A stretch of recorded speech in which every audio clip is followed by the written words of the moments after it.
My name is Nora Callahan. I am 36 years old and I work as a title examiner for a property law firm in Columbus, Ohio, where my job is to trace the legal ownership of real estate back through decades of transfers, disputes, and family arrangements until the truth of who actually owns what is sitting on the table in plain language. I have spent 11 years doing this professionally. It did not occur to me until my father's 65th birthday dinner that I had never once applied those skills to my own family. I arrived at the restaurant carrying a first edition of a book my father had mentioned wanting for years. I had driven 2 hours. Before I could set the book on the table, my father looked at my coat, looked at the crowded dining room, and said, "Loud enough for the nearest 2 tables to hear, we only included you out of obligation, Nora. Try not to stay too long." My brother raised his glass. My mother studied the breadbasket. No one said anything. I smiled, ordered a glass of water, and placed the gift beside the centerpiece unopened. They thought I was absorbing another insult. What they did not know was that 4 days earlier, while preparing for an unrelated probate case, I had pulled a document from a county records database that made my hands go still above my keyboard. It was a deed transfer, recorded 8 months earlier, for the lakehouse my grandfather had left specifically to me. The transfer bore what appeared to be my signature. I had not signed it. My father's remark did not create my decision. It simply removed the last reason I had been finding to delay it. I stayed through the appetizers, said goodbye while the entrees were being cleared, and sat in my car in the parking lot for 4 minutes. Then I called my attorney and said 3 words: "Start everything now." 5 days later, the transfer had been flagged as fraudulent. The property was frozen pending investigation, and a certified letter had arrived at my father's address before his morning coffee.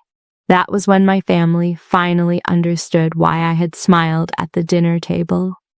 Before I tell you what they had done and what happened in those 5 days, tell me what time is it where you are? And where are you watching from? I want to know how far Nora's story travels. For 11 years, I had worked in title examination, which meant I spent my days reading the histories that properties carry. A deed is not just a document. It is a record of every decision a family ever made about land, money, and who they trusted. I had read thousands of them. Families who divided property fairly, families who didn't. Families where one child quietly received everything while another was told the estate was too complicated to distribute. I had become very good at recognizing the second kind. My grandfather, Patrick Callahan, had owned the lakehouse for 30 years. It sat on 4 acres outside of Granville, the kind of property that had tripled in value as the area developed around it. He had maintained it himself well into his 70s, and in his final years, I was the one who drove up on weekends to help with repairs, manage his appointments, and sit with him while he talked about the family in the way that old people talk when they want to leave something behind other than furniture. When he died, his will was specific. The lakehouse was to pass to me alone, with language that closely resembled what I had seen in dozens of protective estate documents, the kind drafted by attorneys who have watched families dispute property and want to prevent it. The property was my separate asset. No family claim, no partnership, no transfer without my written authorization. My father contested the will informally, which meant he told everyone at the funeral that Grandpa had made an emotional decision and that the property should belong to the whole family. My brother Garrett said the inheritance was unfair. My mother suggested I transfer the deed into a family trust to avoid tension. I retained ownership but agreed, without putting anything in writing, that the family could continue using the lake house for summer gatherings. I believed this was a reasonable compromise. I was wrong about what it would eventually mean to them. For 3 years, the arrangement worked. My father scheduled the weeks in summer. My brother brought his family in August. I paid the property taxes, the insurance, and the maintenance costs, because the property was mine and I took that responsibility seriously. No one offered to contribute. No one asked if the costs were manageable. The lake house was mine when the bills arrived and belonged to everyone when the weather was good. Then my father's financial situation changed. Garrett's construction business had taken on a project that went badly, and my father had co-signed a loan he was now partially responsible for. The lake house, I would later understand, had entered their calculations as a solution. It was valuable. It was, in their minds, already halfway a family property. The only obstacle was the deed. I found out what they had done the way I find out most things, through a document.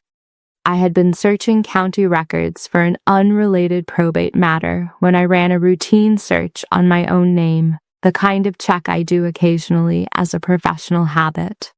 The result showed a deed transfer recorded 8 months earlier, conveying the lake house from my name to a family trust administered by my father. The signature on the transfer was mine. I had not signed any transfer. I had not authorized any trust. I had not been told any of this was happening. I sat at my desk for a long time before I moved. I printed the document. I compared the signature to my actual signature on a dozen reference documents I had on file.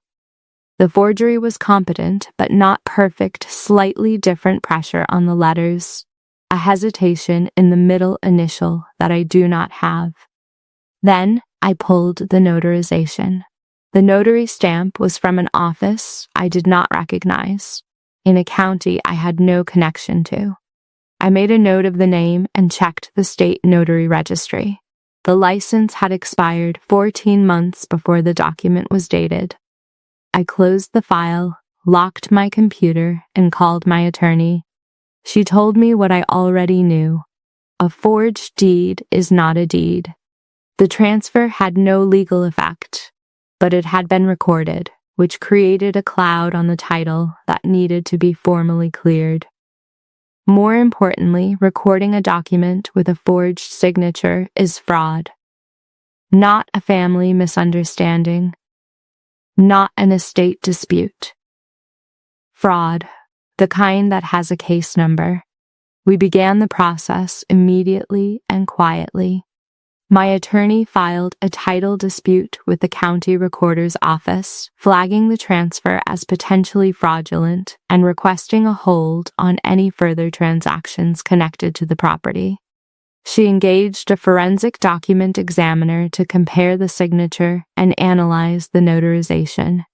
She also contacted the state attorney general's office regarding the expired notary stamp, which suggested that whoever had prepared the document had not been careful or had assumed no one would check.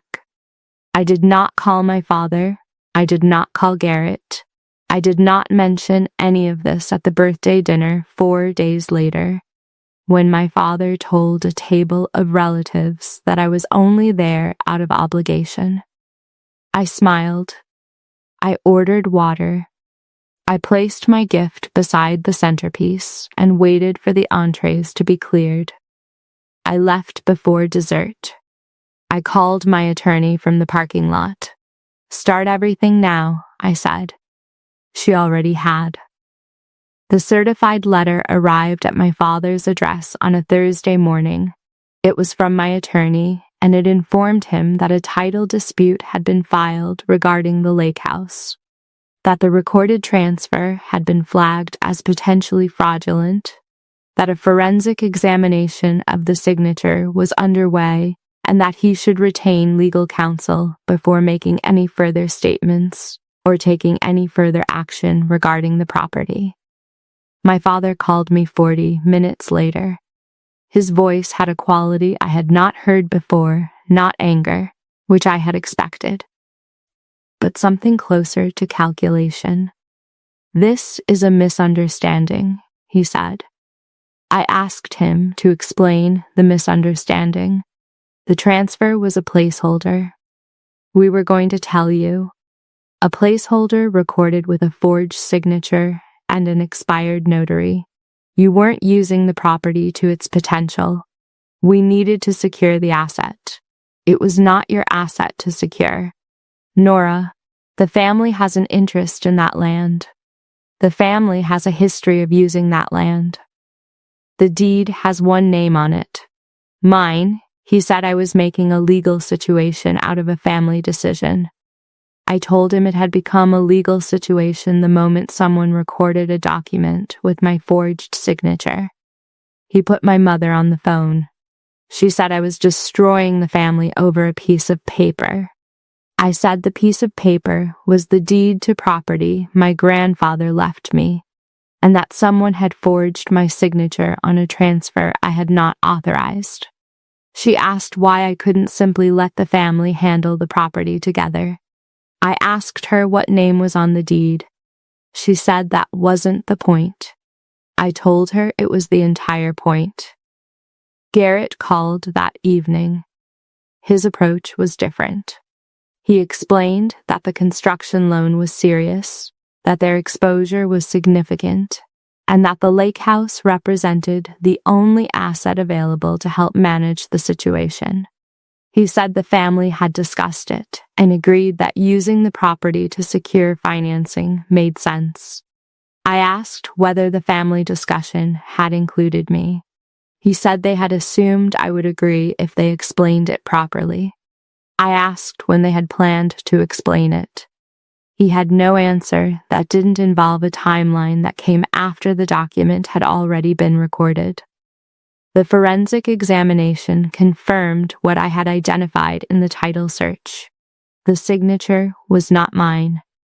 The notarization referenced a license that had been expired for over a year. My attorney submitted the findings to the county recorder and to the appropriate authorities. The fraud referral resulted in an investigation. My father hired an attorney who contacted mine with an offer. The family would acknowledge that the transfer had been handled incorrectly in exchange for my agreement to enter a mediated conversation about the property's future. My attorney asked what incorrectly meant. Their attorney said there had been a communication failure. My attorney sent them the forensic report. The conversation about incorrectly ended. The title was cleared. The property remained mine. The investigation produced a formal finding that the document had been recorded fraudulently, and both my father and Garrett received legal notices regarding their involvement. I was not the one who decided what happened next in terms of any criminal process that belonged to the authorities and to the evidence. I had only documented the truth and reported it to the people whose job it was to evaluate it. My mother called me after the notices arrived and said I had destroyed the family. I told her the family had made a decision about my property without telling me, recorded a forged document, and waited 8 months to see if I would notice. She said I should have handled it privately. I told her I had handled it exactly as my professional training required, with documentation, accuracy, and the appropriate authorities. The lakehouse is still mine. I paid property taxes on it last April while the dispute was pending, the same way I had every year since my grandfather died, because it was mine and I took that seriously, even when other people were deciding it belonged to everyone. My relationship with my father and brother did not recover easily. There were months of silence, then months of my mother relaying messages, and then eventually a conversation with my father that was honest in a way our conversations had never been. He told me they had convinced themselves that I would eventually agree if they presented it as a fait accompli. He had decided the outcome before consulting the person it affected, because he had spent enough years watching me accommodate the family's needs that he had stopped believing I would not. I asked him when that had started. He said he didn't know. I believed him. It is the kind of thing that happens gradually, the slow assumption that the person who always absorbs the difficulty will keep absorbing it until the assumption becomes so complete that they stop asking. He did not apologize for the forgery directly. What he said was that he understood now that what he had considered a family asset was my property, and that the difference between those two things was not something he had taken seriously enough. For my father, that was a significant sentence. I kept it. The deepest lesson from all of it was not about property law, although I now recommend running a title search on your own name periodically to everyone I work with. The deeper lesson was about the space between what a family calls love and what love actually requires. My grandfather left me that property with language precise enough to prevent exactly what happened. He had known my family better than I had let myself know them. I had softened his intention with an informal arrangement that everyone treated as permission, because I wanted to be the kind of person who makes things easy. Making things easy for the people who love you is generous. Making things easy for people who have decided your generosity is a structural feature of the family that requires no acknowledgement, is something else entirely. My grandfather understood that. I understand it now. If someone in your life has decided that your agreement is assumed rather than earned, and your property is shared rather than owned, the most important thing you can do is look at what the documents actually say. Not what was promised at a dinner table, not what was assumed at a family gathering, what the paper says. In my experience, the paper is almost always more honest than the conversation, and the person who reads the paper carefully is rarely the problem. They are simply the first one to understand what was actually going on.